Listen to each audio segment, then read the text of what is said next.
Hi, it's nice to meet you. Nice to meet you virtually. Yes. This is my first time I've talked to you. I'm on your Yes. website and I do a lot of reading. Janice has helped me out a lot with that. Oh, great. Um, but my biggest issue is, of course, hyperstimulation, I believe, is really huge for me. Yeah. Um, but worry, Mm, it's like I can't shut it off. yeah. And I Yeah. don't know how to break like this loop that's in my brain Hmm. because I have the same thing Janice has with the dizziness and all that good stuff. It started in 2015, I believe. It hit me with a vengeance. Oh my. Yeah. Um, and of course, they said you have vestibular migraine. Now they're like, oh, now you have PPPD. Okay, whatever. Yeah. Vestibular migraine. I know I have that to a degree Yeah. because I do have problems with the weather and I have a lot of food triggers with the vestibular migraine. Sure. Yeah. But to me, that's episodic. That's not on a constant reel. Yeah. Where what I have now is a constant off balance, unsteady, floaty, walking on a trampoline, floating in a Yeah. pool feeling, even when I'm sitting down. Yeah. So and to me, a symptom means there's an issue. Yeah. Yeah. That's my problem. And I live in a black and white world, I guess you could call it, where it literally is black and white. There, I have a really tough time finding gray in the middle there. Yeah. Um, so when I have a symptom of any kind, and I've had a lot of symptoms over the years because I've had anxiety since I was probably 14, maybe 15. But normally I can get it back under control by figuring out what's causing it. Yes. Well, now I'm Yeah. at a point where I have this dizziness and they can't tell me, yes, that's what it is. Yeah. Yes, it's exactly this one particular disease or whatever going on. Yeah. So the worry cycle just goes like 24/7, basically. Yeah. My adrenaline levels are, I would say, probably pretty high because it wakes me up every morning at 6. I can feel Hmm. the adrenaline. It literally will wake me up, wake my body up. Yeah. And then from there, it's like, okay, now I have to get up. And as soon as I feel the dizziness, my day is shot because Yeah. I can't get past it. Yeah. If Yeah. that makes any sense. Oh yeah. I live that. Yeah. What you're talking It's about. like I'm stuck in it. Yeah. And I have a psychologist that I see every 2 weeks. And I saw her yesterday and she said, yeah, she said it's almost like you're getting somewhere for a little bit and then that novelty will wear off and you will revert back to your negative worry cycle. Hmm. And I don't know how to get out of that negative cycle. Yeah. Yeah. We are going to be doing a complete section on worry, which is now queued. So we're just doing some, yeah, we're just doing some preliminary videos now to set that up.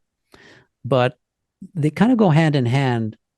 Um, Dizziness is very common for elevated stress because of how it affects equilibrium. And because I lived it myself, when you're talking about those things, I remember all of those. Yeah. And the good news is it is a symptom of stress. And as you get your stress on the nervous system settles, then that does go away. It usually doesn't snap away. It usually gradually lifts where your episodes aren't as strong as they used to be, aren't as frequent as they used to be. And over the course of time, they eventually just clear off and you're good. The and that's the good news about that symptom. The bad news is that we can actually feel dizzy just by looking for it. It's one of those symptoms. If you've experienced it, it's something you remember, and if you think you're dizzy, you're going to feel dizzy. And so one of the things I had to do, I had to not look for it anymore. I had to just focus on the outside. And when the episode shut up, it's, yeah, whatever. My body's still doing its thing and just move on. I wasn't looking for it because it's easy to look for it, especially when you wake up in the morning, wake up, am I dizzy today? Oh, I'm not dizzy too bad. You get out of bed and all of a sudden you have a dizzy spell. And then, like you say, your day is shot. So I had to get really good at containing myself about looking for it and feeling bad when it showed up, attributing everything to stress. Okay, my body's still stressed. My nervous system still needs some time to recover. Never mind. Because usually with dizziness, you'll have episodes. You can have it all day long where you're kind of floating and off balance and kind of lightheaded, and then have a really good dizzy spell. But you usually find that those spells will, ease back again. So it's not like you're full tilt dizzy like you have vertigo. And you can get pretty strong episodes, but again, they usually come strong episodes, back off a little bit, lightheaded, back off. I couldn't turn my head any which way without really getting dizzy. Like I suffered with it big time. But as I worked in my recovery, hyperstimulation, get my nervous system geared down, be patient. It was also difficult in deep relaxation because I get dizzy then too. You start to relax and all of a sudden get lightheaded and feel like you're floating. So I just had to say, oh, calm down. This is all part and parcel of the stress. As I worked at it, eventually over the course of time, I got cloudy breaks. Dizziness wasn't there as much. And then after a while, it wasn't there for a couple of days. And so I knew I was making progress, and that built my confidence. And I just got used to whenever the wave shut up, yeah, well, whatever, it'll pass, hang on, it'll go. And then over the course of time, it finally cleared off completely. Now, today, when I moved to Calgary, which is near the Rocky Mountains, we're a city that has lots of migraines. And I never used to be a migraine sufferer. I think I had two before I moved here. We have these weather shifts and the Chinooks coming over the mountains, and I get migraines on a regular basis, with including vestibular migraines. But again, they're different. I know what that is. So it's just like, yeah, well, must be a pressure shift, no big deal. And I just, forget about them and move on. So you can get to the place where your body will completely eliminate them. And if you do suffer with, typical vestibular migraines, you will still have those episodes, but they don't have to be impacting. They can just be, yeah, it's just one of those days. I have a family member who gets intensely sick from migraines, intensely. And so when I look at my little episodes of, dizziness when the weather shifts, it's nothing compared to what that is. So it's a combination of getting your stress down and being good with the dizzy spells and then forgetting about it and getting on with your life. And you can get there. When it comes to the worry is a behavioral thing. And typically anxious people worry because we've learned that's the way we try to keep ourselves safe. So that's become our safety mechanism. So with worry, we have to find different ways of managing safety so we're not worrying about it. Because when you think of worry, it's kind of silly. We scare ourselves with our imagination.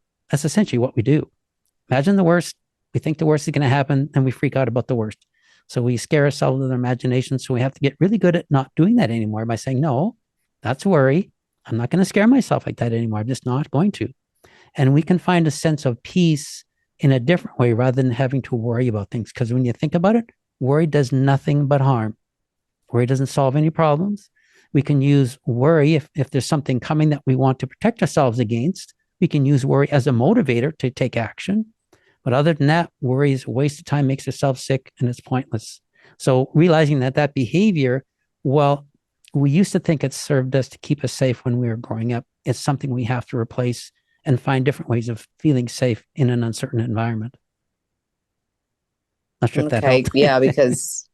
Because that's the worry. And it's so strange because I mean, yeah, I was under a lot of stress in 2014, 15 when this hit. Yeah. And I had also had dizziness in 2010, which they said was benign positional vertigo, and they fixed with the Epley stuff, which I still do on occasion because I can tell the difference now. But I guess my other issue is when the stress hit in 2015 for my job, which I ended up quitting, it was like, and the dizziness came back, and I never associated the dizziness before to anything, nothing. Even when I had it in 2010, I didn't associate it to anything. But when it came back, it was almost like my body remembered something that I didn't, Yeah. if Yeah. that makes sense. Well, Um, there's also an instinctive fear that we all have about losing balance. So if you, I think that's in chapter 7 or maybe 14 on instinctive fears, okay. because the body has a built-in mechanism to protect it against danger, and losing its balance, falling backward, or whatever is an instinctive fear. So it's going to trigger automatically the minute the body senses it's off balance. It's going to trigger, bang, just does. And so if we realize that, though, we can just steady ourselves and say, no, no, I'm just, stress caused dizziness. I'm not going to have to worry about that. You can shut off the alarm. So we're dealing with that right away. That's why it'll fire. And if you had an experience with dizziness in the past that scared you, of course, that's still a learned fear too. So you got both of those going on. So you're going to have to work at extinguishing those. And you probably will as you work at your stress reduction, get your body gear down, and you see these dizziness periods lifting and going, your confidence will build so you can get to that place of being calm about it instead of reactive. But if you're still working through that now, it's understandable to be reactive because it's not a pleasant symptom. I don't think any of them are, but dizziness is especially unpleasant because it does, trigger that instinctive fear. Right. And it's so unpredictable Yeah. because I can be okay for I'm doing something, and then a minute later it's like, okay, whoa, the room's Yeah. moving. I feel like I'm going to fall. Yep. And immediately the panic sets in, Yeah. and you try to calm the panic, which you may as well give up that game because the panic is set in. So Yeah. you're like, okay, what are my options here with the panic? Okay, I'm going to have to sit here and just let it do what it's going to do until it decides to stop, which isn't Yeah. usually, like all day. We're Yeah. talking 15, 20 minutes. Yep. Sometimes it's a little longer, depends on the episode or whatever. Yep. So it's just like, okay, just sit and let it stop. And like everybody else, I was listening, everybody else, people are like, oh, they feel like they need to be going all the time, moving, doing stuff, busy, blah, blah, blah. I'm the complete opposite. Complete opposite. I can go to work for a couple hours because I do accounting for a company, and I come home and I literally can sit here all day and not move. I don't have to be on the go all the time, which before that I was constantly on the go. Yeah. And now it's like it's almost like I'm afraid to be up and moving around because then I'll be dizzy and then I'll be more anxious and more stressed. Yeah. Yeah. If that makes any sense. Yeah. To Yeah. me, it makes no sense because it's like, how did I go from, let's say, July 1st, which is when this happened in 2015, from June 30th to July 1st? June 30th, I was perfectly fine. No anxiety, no depression, no nothing. And then on July 1st, I got dizzy, Yeah. and bam, I've been completely stressed and anxious ever since. And it's like, how does that happen overnight like that? I mean, Yeah. where did that come from? To me, it doesn't make any sense. Yeah. Well, it makes So I perfect have a sense from my really hard time with it. yeah, it makes perfect sense from my perspective because the body can take a lot of stress, but then once you push it beyond that sort of break point, then it goes. And once it gets into that, hyperactive stage or hyper or stimulation stage, well, then anything can happen. And of course, if we're going to be reacting to our symptoms, next thing you know, we're feeling everything. We got symptoms of stress that snuck up on us, and then we're reacting to our symptoms with more stress, and we get that cycle going, and away we go. And of course, Yeah. those established fears early on, and of course, those fears stick with us until we extinguish them. And typically, we don't extinguish fears until our confidence is such to where we don't have to worry about it anymore. Now, you talk about dizzy spell. Well, when we first all got together this morning on the call, I had a vestibular migraine. We had a major weather shift at about 9:30 this morning, just before we got together. And of course, the dizziness set in just as we were getting together. But you see, you probably didn't even notice that. No. No, because I so used to it. It's just like, yeah, I know what that is. Pressure shift. I knew it was coming. Whatever.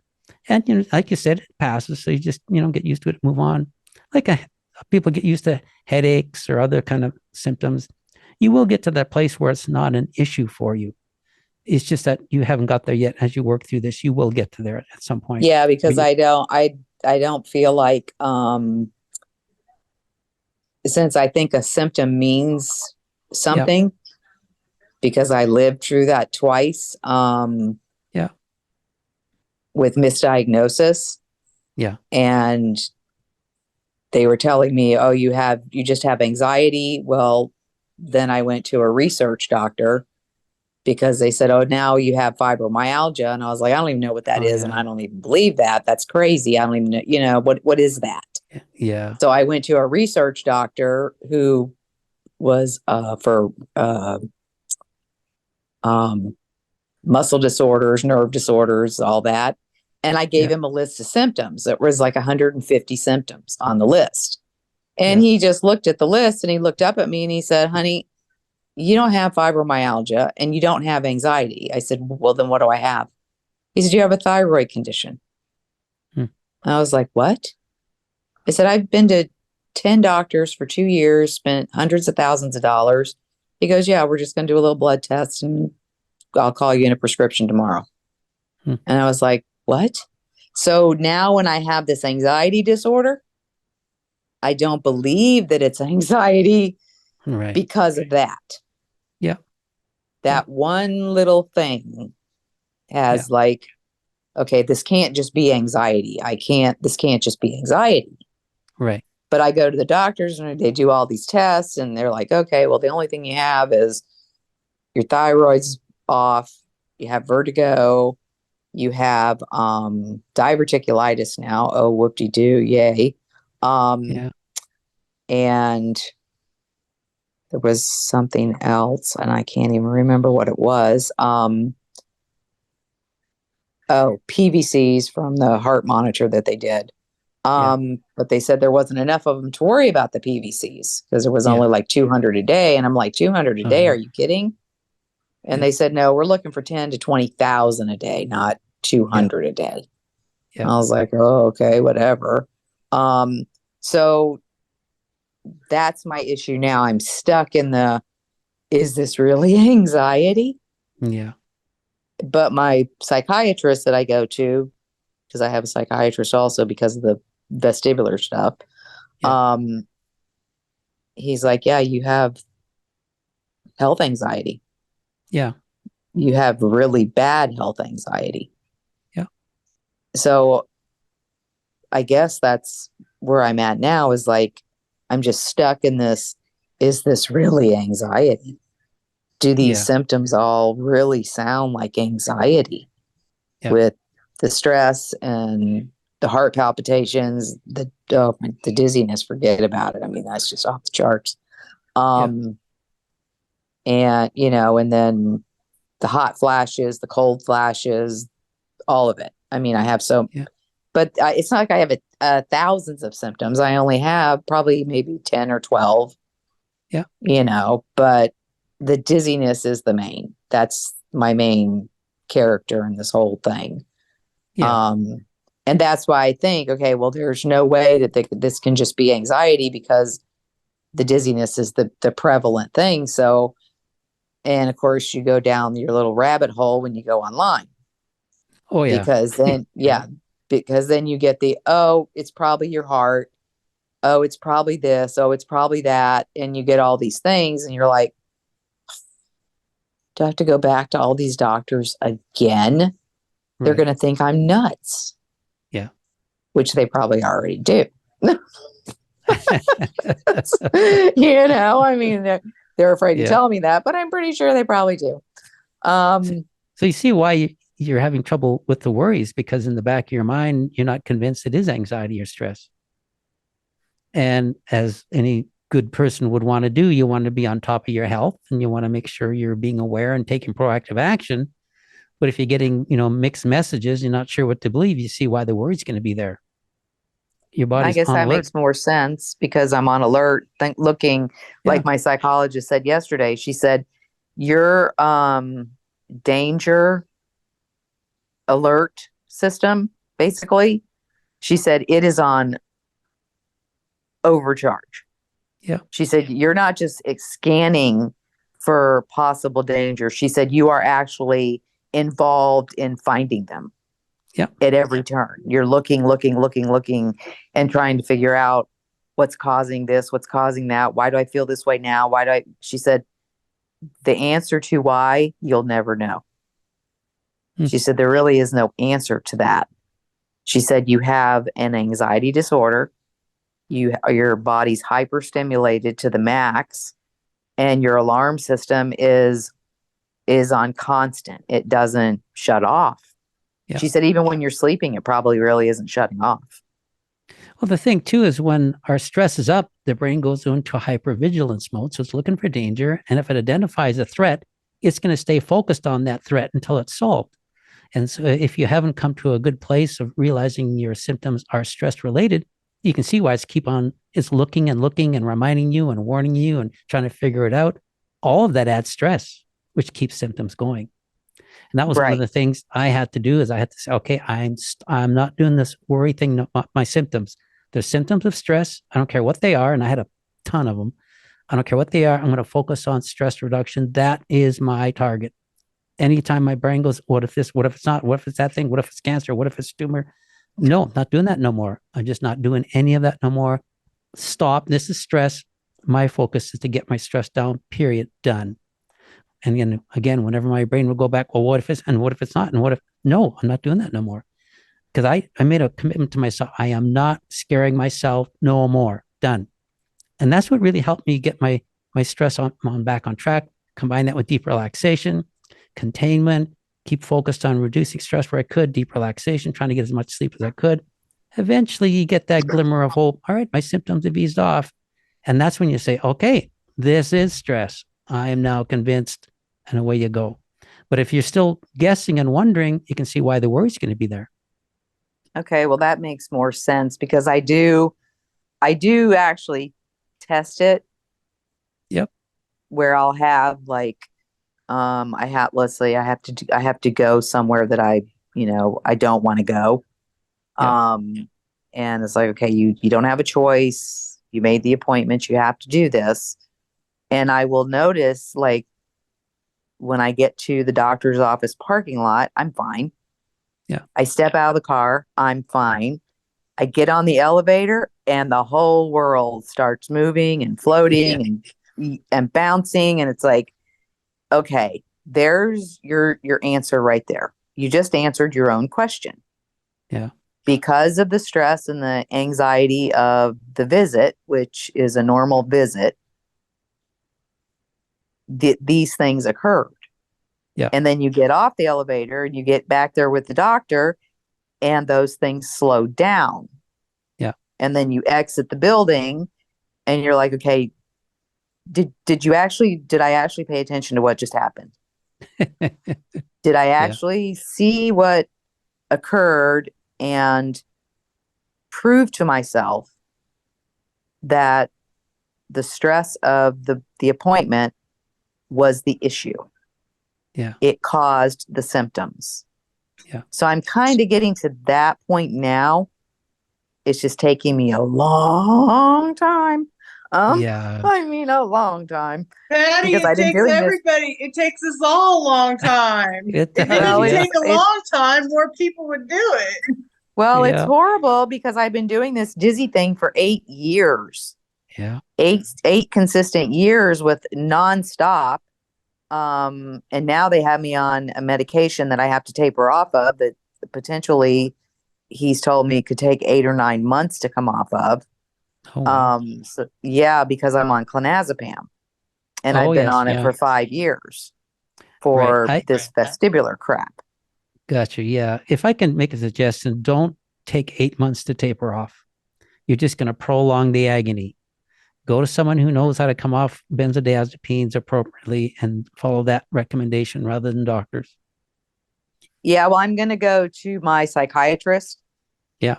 Because I figure he's the one who should know what he's doing Or better to yet, get go you to your. off of these. Unfortunately, they don't. We've heard all kinds of horror stories from mental health professionals who say they know how to get people off of benzos. Your best bet is to go to a pharmacist. They know Oh, proper really? tapering. Oh yeah, they know how to get people off of medication the right way. Because here's the deal: a lot of people think you have to, go really slow at tapering.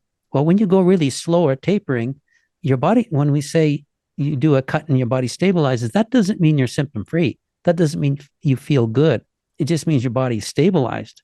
And during my experience coming off of benzos, I dragged way out because that's what the protocol was back then. Man, I just prolonged my agony for a year. If Oh, I'd have just done geez. if I'd have just done a quarter, then another quarter, and worked through the bumps, I'd have been done in 2 months, not like a year. So don't take a long, long taper. It just prolongs the agony. Do the appropriate cuts. Wait for 2 weeks or whatever it is between cuts, and do it again and get off, and then endure the 2 or 3 weeks that follows, and then you'll be good. Because if you drag it out Okay, for a because year, it's just like, wow, it can be brutal. yeah, because that was my other issue was I went on one of those benzo boards, Yeah, which was a major mistake. yep, Of course, I got off that board, but it was everybody was saying it. You can't do this in a couple of weeks because yeah, you won't survive it. And then there, people saying, "Oh, I've had symptoms for years," and I'm like, "How's that even possible?" yeah, Once it gets out of your body and it's been out of there for a couple of months, how are you still having symptoms? That has to be yeah, symptoms of your original anxiety disorder. yeah, That can't be withdrawal. That you can't be in 8 years of withdrawal. right. How's that possible? Yeah, So I got off the board. I was like, okay, I can't even read this craziness yeah, because they're gonna send me. I'm just gonna fall off the cliff and yeah, end up in the loony bin. yeah. I have enough loony bin stuff with the dizziness. I don't need that. You know what I'm saying? Yeah, yeah, Um, yeah. Now, I so yeah, understand why that people can get stuck, on symptoms for a long time after the benzo, because if you haven't dealt with your anxiety issues and you come off the benzo, no matter how long it takes, if you do a long, slow taper, you have that post-traumatic stress now of all these really awful days of struggle. Then you come off and the body doesn't have any natural GABA, so it's going to be really reactive. So you've got your anxious behavior, you've got a post-traumatic stress of the experience, all fueling your stress, which the body can't manage. And if you don't do anything to contain those, you just keep on going. You get into that other cycle where stress is up, you're worrying about it, you're feeling awful, you're worrying about it, you just get stuck there. So you're right, it's not the benzo, it's the unaddressed and anxious behavior that's the problem, or the lack of knowledge in terms of how to manage hyperstimulation. Yeah, right. That's why with my psychologist, she's like, okay, I understand you want to come off the benzo.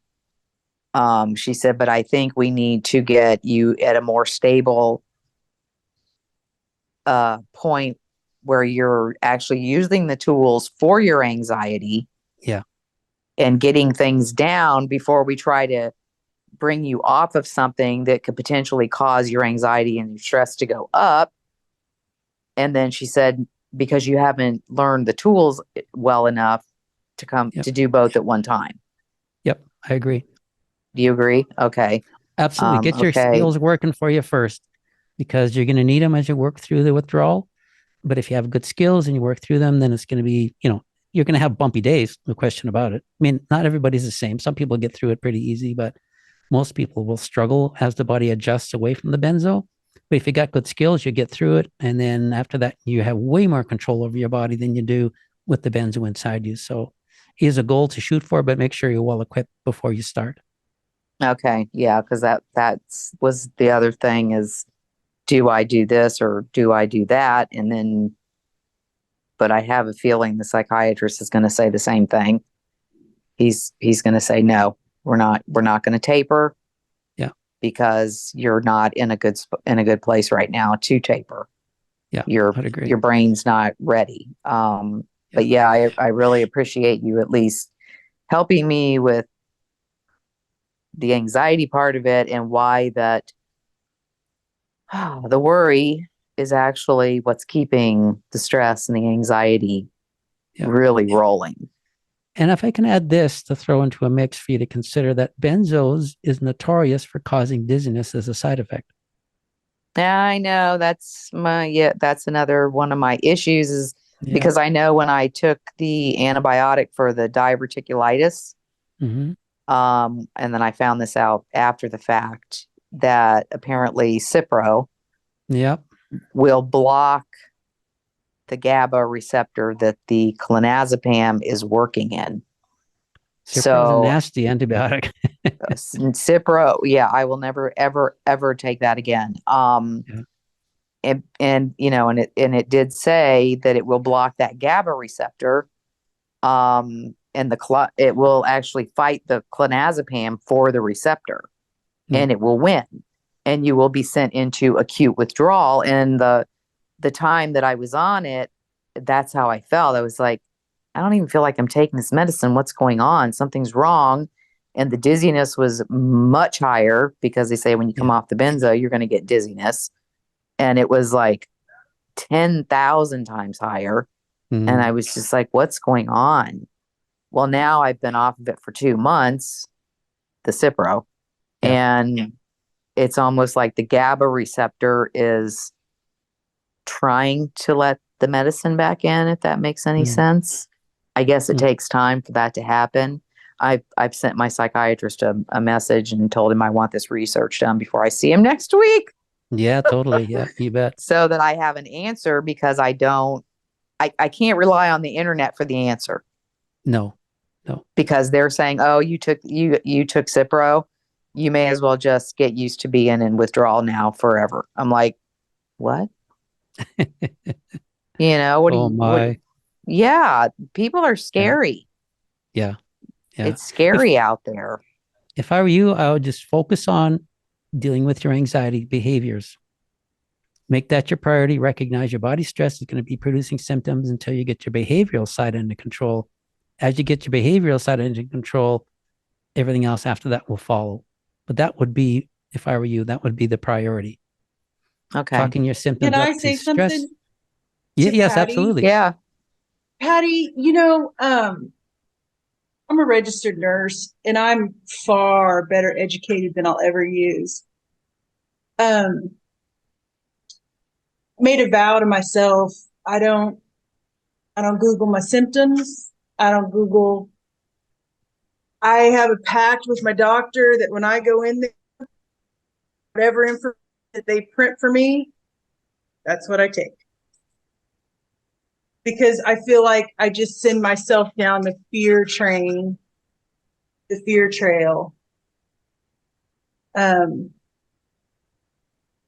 there's a lot of misinformation on the internet because I know because I would hospital and I'd be trying to patients this and this and this, and they're sitting there arguing with me because they're on Dr. Google or the CDC or whatever. Unfortunately, there's a lot of really, really bad information. And then there's also the lens we look through that information through that can be pretty easy. It's like if we're looking for that, we're going to find it type of thing. Right. Something that I've done. And and it was hard because I was kind of addicted to looking up stuff on the internet and looking at, even before I quit my job, even when I was nursing and I had to look up, say, a medication or a diagnosis, I would just do that and then I would get off, whatever I had to look up. I had to make a break. I just had to break up with the internet because it's making me crazy. And you can Yeah. find the craziest stories, the craziest stuff. And even at the hospital, I saw a lot of just really wild, crazy stuff. So I've just had to cut that off, cut that part. You know what I mean? Because it's just keeping the worry going. It's just keeping the worry going. It's just keeping the stress going. It's just keeping the stress going. You took the Cipro, can't do anything about that. Eventually got to get off the clonidine or Clonopin. You're on Clonopin. So you just, I don't know, like Stacy teaches me a lot of like float through, underreact, accept. Like sometimes I just gotta and Jim talks about that. Like in one of the sessions I had with him, you just had like symptom after symptom after symptom after symptom. It's like, what's anxiety? What's this? And you said that you just had to like throw this stuff on a shelf and be like, I'm getting my stress down, I'm getting my worry down, and I'll deal with whatever symptoms are left after I sell. You know, I've actually mentally do that a lot, Jim. Like yesterday, I had a really bad headache and heard, well, is it a science? Is this okay, girl? You're just gonna rest today. And look, I'm fine today. You know, I contain that fear. But normally I'd go on the internet or, you know, and you just keep that going and keep that going. Like I've just had to make a hard break with Dr. Google. Broke up. That's what I told me to I had because after I he literally told am I had addicted to it. testicular cancer. We broke up. Yeah, you got to. Yeah, because we can worry about anything and everything. This is where that containment is so helpful by limiting what you do. Yeah, you bet. Well, I'm really good at worrying about anything and everything, and I literally even when you go to the doctor and you're like, I can be on there for hours. Like, did you research the Cipro? Even when you go to the doctor, did you research the Cipro? You're going to want to know what they did to research it. You're going to know it's just never going to stop. It's never going to stop. There's nothing you can do. You took the Cipro. You can't get sick. I mean, there's just nothing, you know, you just got to ride it out. I mean, right? I try to tell her that all the time. Patty, stop using Google. Stop Googling your, you know, every medication you get. And, you know, that was the one. And that was Stacey the one talks a lot about. I didn't Google. Stacey talks a lot about. He talks a lot about us being drama addict. We're addicted to we grew up in probably chaotic homes. We're addicted to the drama. We're addicted to sacrificing. We're addicted to the chaos. You have to make a hard break. Like maybe shut your phone off and get a stupid phone, get an idiot phone or something. I mean, like I'm seriously like, you got to get a little radical. I mean, because it's just so insidious. And it's like I look up a recipe on Pinterest and I'm cooking dinner and an hour passed and there's no dinner. I'm the same way. Yeah. I think we all are. I feel like I'm in a dream sometime. How did I get over to Pinterest? I was over here. I'm reading on dinner and now I'm then into my email and now, you know, and I'm like, I don't even know I've had to. You're not alone, Margaret. You're not alone. This internet and the sugar, the internet addiction. You're not alone. Sugar. Yeah. You know, my doctor, when Google first came out, what was that, 15 years ago or so? My doctor told me not to use Dr. Google. Don't do Dr. And that was Dr. years Google ago. Told me I had testicular cancer because back when I was having all the pelvic, you know, and my OBGYN, I said, I'm done with, they told me I had testicular cancer. I'm done with Dr. Google. Are you serious? Yeah, they told me I had testicular cancer. But I'm just saying, like I've had to get, I don't know how you feel about this, Jim, but I've had to get radical with myself, like saying no to people, cutting off friendships, limiting the internet. Yeah. I mean, Patty, you're just going to have to go through a mild withdrawal from the internet because I did. I kind of felt nervous. That's my problem. I kind of felt like, well, what am I going to do? You know, I'm not, you know, and I think in part I was sort of using the scrolling as containment. You know, like a bad containment. Does that make sense to you? Like I'm feeling like crap. I'm dizzy. Well, if it's relaxing to you, then it's relaxing. But it's like there are things on YouTube that you can get on that are relaxing. But it's not relaxing. It's just like sugar and alcohol.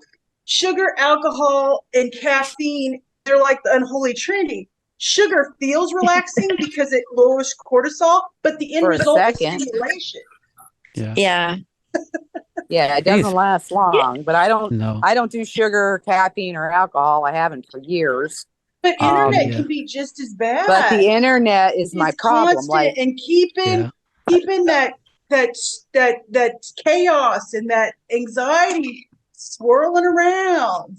Well, that's what it's do. I can get up on Saturday morning and have a cup of coffee because I have decaf coffee. That's all I drink. And I'll look on my phone. Next thing I know, it's 5 o'clock Saturday afternoon. Yeah. See what I'm saying? Yeah. that's And everything stressful I've because looked at is you haven't everything's done your medical. meditations. You haven't done your Nope. meditations. You haven't done the things you need to do to set yourself up for a good next week, whether it's your laundry or meal prep or whatever. And now you've wasted the whole day. I do. And you're just shot. Like I would just get off the phone, just shaking, just like couldn't.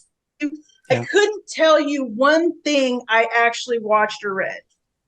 I can tell you what I read or I watched, but my problem is my brain is now mush because there's so much information in there that I can't disseminate anything. Yes, I cannot disseminate anything. I go to bed waking up in a panic thinking about some elephantitis disease I was reading about. Oh, geez. We're going to probably have to cap this here. I want to get to the last question, but yeah, I would, if I were you, Patty, be working on your anxious behavior. Do that. Focus on stress reduction, work on the anxious behavior. And then when you think you're ready or your therapist think you're ready, then start the withdrawal process. You'll probably feel way better once you're away from the benzo, because the benzo prevents us from being able to calm the body down 100%. It gives us limited control, and you'll find that way different, but you got to go after those behaviors because that's what's keeping you going. Okay. Well, thank you so much for your help. You're more than welcome.